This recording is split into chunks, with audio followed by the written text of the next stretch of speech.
So ang nahigugma sa imong isig katawo, nakatuman sa balaod.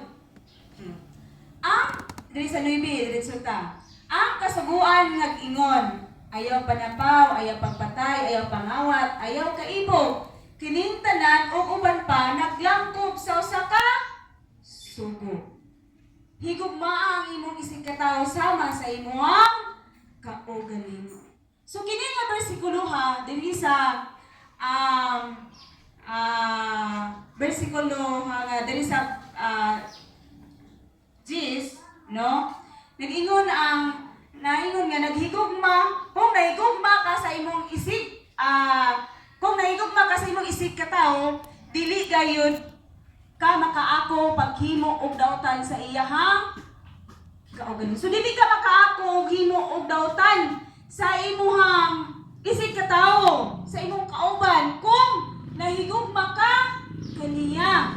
Okay. So ato gitang sabton kaayo, maabot ra kita anak aron ato gyud masabtan, no? Busa ang paghigugma mao ang katumanan sa balaod. So ang paghigugma mao ang katumanan sa sugo sa Dios. Gugma ha? Okay. Pero ang uban nga hubad niini, nag-ingon nga ang gugma mao'y tubag sa matag usa ka sugo sa Dios.